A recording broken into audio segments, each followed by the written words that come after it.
What are for loops? For loops repeatedly loop over a code block a set number of times. It can look a bit overcomplicated, so let's break it down. The first statement is executed only one time at the very start before the execution of the code block. We use this to create our loop's counter. Secondly, we must set a condition for the loop to continue. So we check our counter is less than the amount of loops we want to happen. The final statement is executed every time after the code block has been executed. We use this to increase our counter at the end of each loop. Let's create the player's inventory using an array of items. So we'll start with the type, we'll put string, we'll call this inventory, we'll make this an array,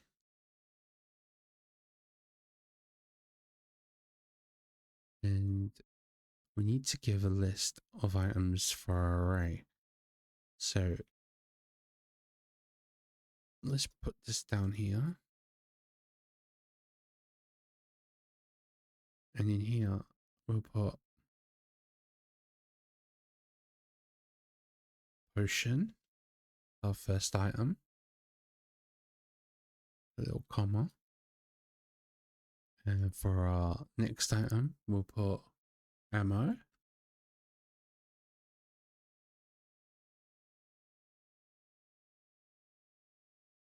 we'll put a bow,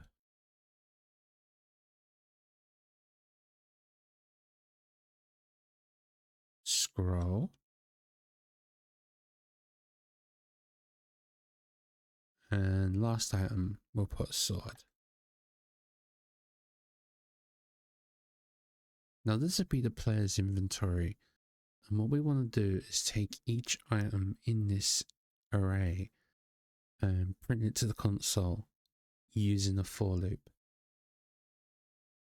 Okay, let's come down to the main function and let's create our for loop.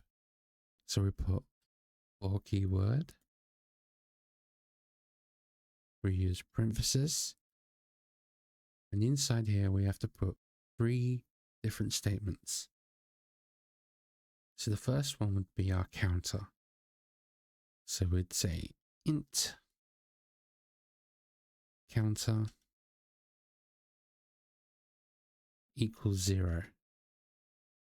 So this will be made at the very beginning of the for loop and is run only once.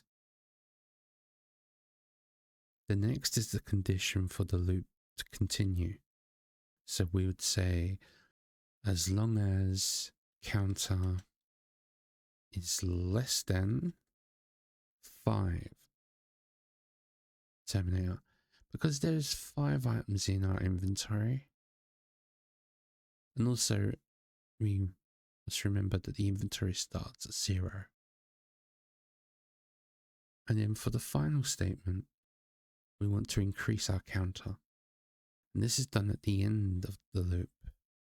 So we'd say counter increment, and we'll give it a body, and inside this body we'd say console out, left shift operator, and we'll get our inventory,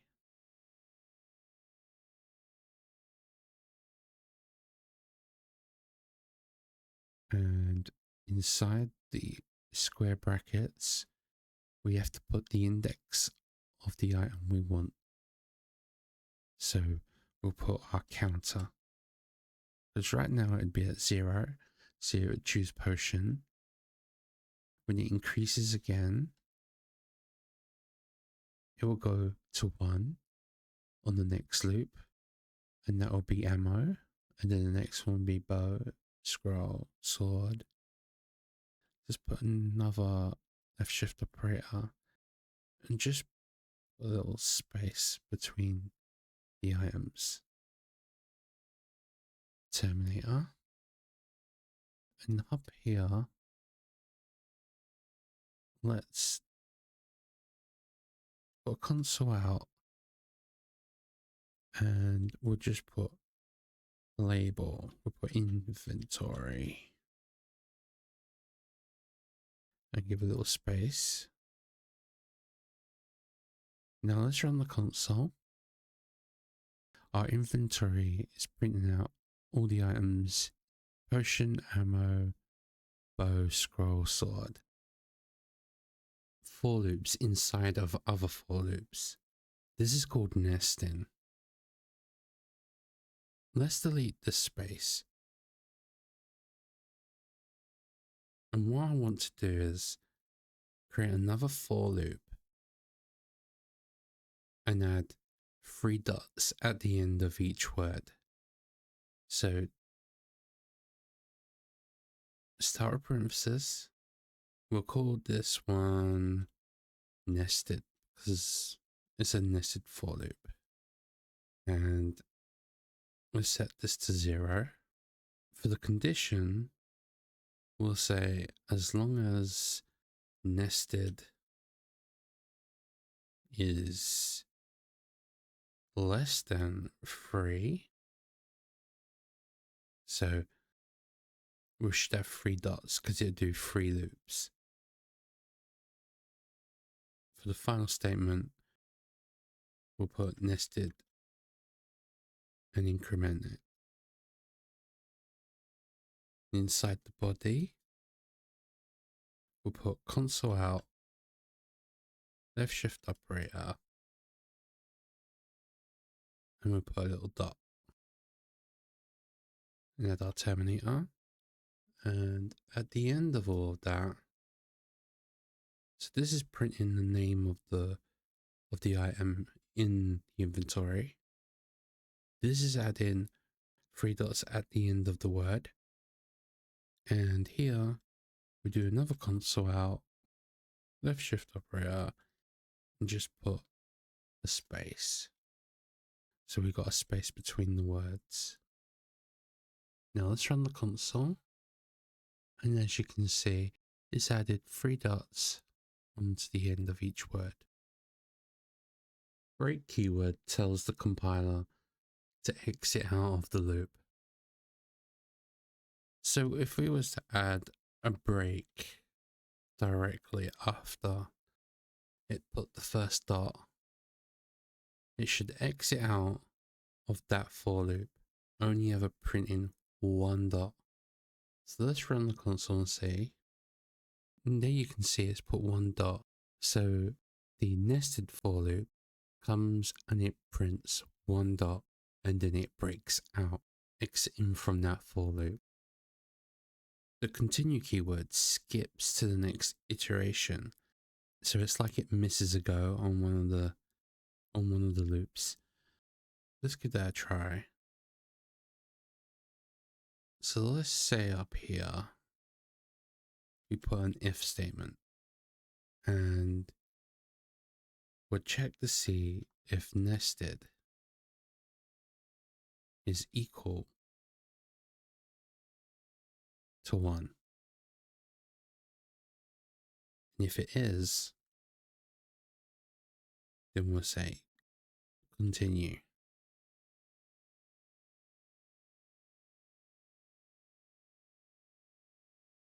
If it's not, it will just put the dot.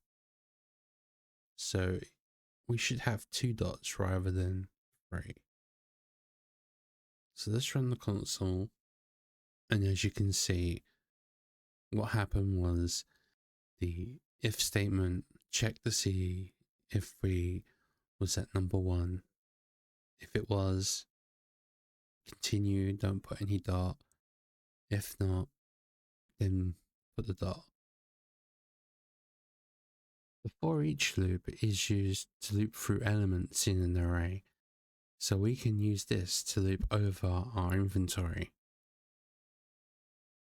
So let's create a for each loop using the for keyword, this time inside parentheses.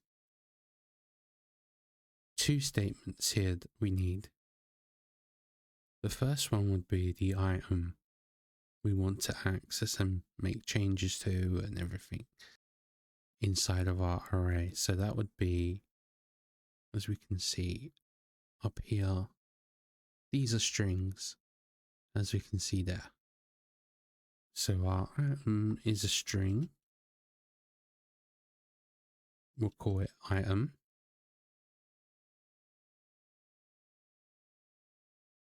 And we use a colon.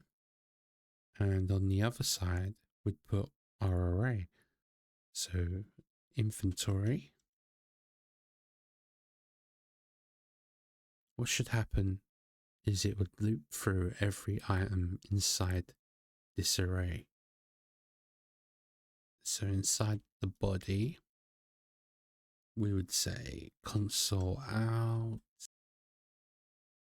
left shift operator, and we would put our item.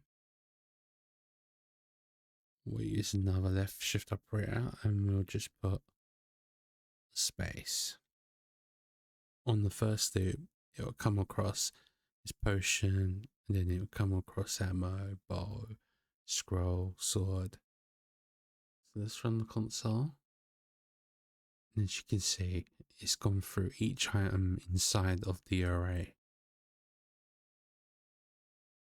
If you have any questions about anything I mentioned in this video, please feel free to leave a comment below. I hope you found this video helpful.